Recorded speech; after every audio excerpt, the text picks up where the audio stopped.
Even as cleanup continues from flooding, a strong storm is headed our way, this time bringing snow and gusty winds to our region. The storm has Mount Shasta Ski Park releasing a tentative opening date ahead of the new year. And a member of Congress has filed suit over the addition of President Trump's name to the Kennedy Center for the Performing Arts. Covering Northern California. You're watching Action News Now. Coverage you can count on.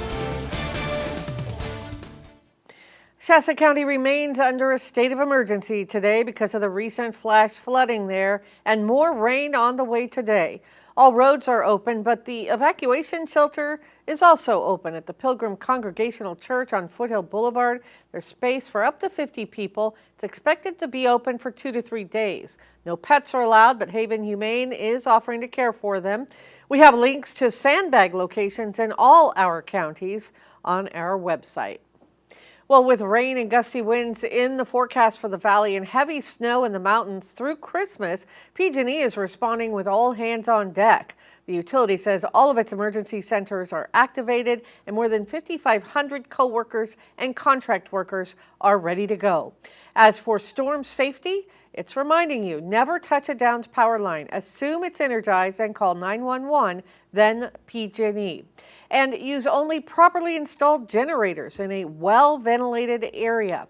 During a power outage, use flashlights, not candles, because of fire danger, and make sure you have extra batteries on hand. Also, plan to have a standard phone or cell phone ready as backup and a portable charging device if your phone requires electricity to work.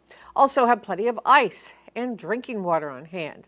PG&E says if your power does go out, unplug or turn off all electrical appliances to avoid overloading circuits and to prevent fire hazards when power is restored. This is a live lookout from the Oroville State Parks California alert camera, and you can see strong storm clouds overhead, more rain as we said. Meteorologist Carl Parker has a look at what to expect ahead today.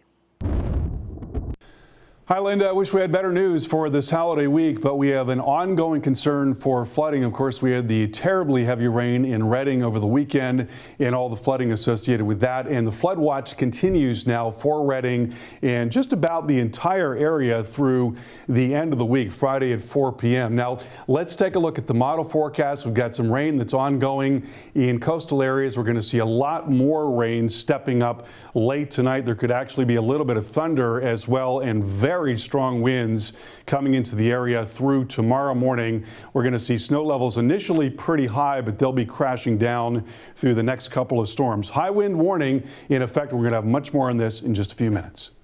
All right, thank you, Carl. Shasta County authorities have released new information about the driver who died after his pickup got caught up in floodwaters in Redding on Sunday. Now, police say it happened just before 5 on Highway 273 under the overcrossing between Wyndham Lane and Buenaventura Boulevard. They say 74-year-old Richard Wilsey drove his Dodge Ram truck past the road closure barricades as police cadets tried to stop him. Wilsey called 911 when he got stuck in deep water with water coming into the cab. Several officers entered the water to bring him to safety, but he died later at the hospital. All the rain we're seeing has local lakes filling fast. Today, Lake Oroville is at 789 feet. That's up about 23 feet in 3 days. This is how it looks right now. This is from the camera at the visitor center. Now, Sunday and Monday, the inflow maxed out at more than 89,000 cubic feet per second coming in. That's about the size of that's about the equivalent rather of an Olympic-sized swimming pool emptying into the lake every second.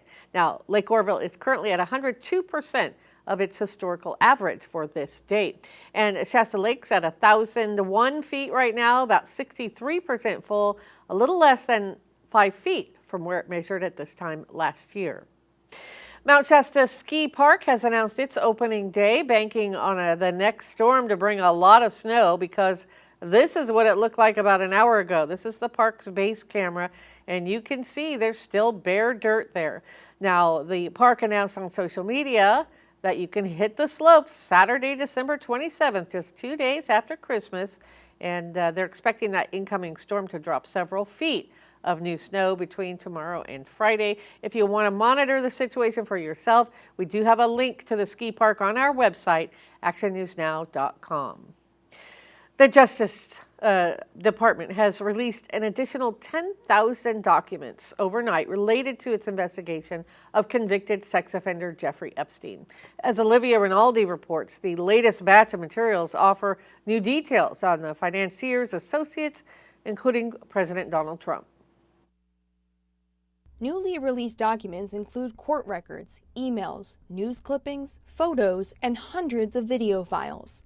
One Justice Department email says then private citizen Donald Trump flew on Jeffrey Epstein's plane many more times than had previously been known. According to the email, Trump is listed as a passenger on at least 8 flights between 1993 and 1996, including at least 4 that co-conspirator Ghislaine Maxwell was on board. The email also notes Trump flew on 2 occasions with women described as potential witnesses in a potential Maxwell case. In a likely already public criminal complaint filed against Jeffrey Epstein's estate in 2020, a Jane Doe alleges that when she was 14 in the mid-90s, Epstein introduced her to Trump at Mar-a-Lago. It's important to note that President Trump has never been charged in connection with Epstein and has tried to distance himself from him. And there's no criminal wrongdoing alleged in these newly released files. The Justice Department released a statement saying some of the documents in Tuesday's release contain untrue and sensationalist claims made against President Trump that were submitted to the FBI right before the 2020 election. I actually threw him out of Mar-a-Lago. On Monday, President Trump once again accused Democrats of using the Epstein controversy as a distraction. What this whole thing is with Epstein is a way of trying to deflect from the tremendous success that the Republican Party has. By law, the DOJ had a Friday deadline to make public all of its Epstein files, but so far has done just a partial release, claiming it needs more time to protect sensitive victim information. Olivia Rinaldi, CBS News, the White House. The Senate's top Democrat, New York's Chuck Schumer, called for legal action against the DOJ for not releasing the material in full. A Democratic lawmaker who sits on the board of the John F. Kennedy Center for the Performing Arts in Washington, or at least sat on the board, is suing the Trump administration over President Trump's name being added to the building. Congresswoman Joyce Beatty of Ohio charges that renaming the center requires an act of Congress because the original name was established through legislation that was signed into law. Well, the warning period is over for the 3rd red light camera in Chico, so now violators will receive tickets. It's the light at the intersection that you see here, Esplanade at East Avenue. If you're caught running the light or not stopping fully before you turn right, you'll have to pay a $465 fine. There are 4 other red light cameras operating in Chico. 2 are also at the ticket stage. That includes the Esplanade at First Avenue and Mangrove at East 9th Avenue. The 2 other cameras are still in the warning stage at Cohasset Road at East Avenue and Notre Dame Boulevard at Skyway. Still ahead, we'll show you how a desperate mother takes matters into her own hands to stop burglars and protect her family.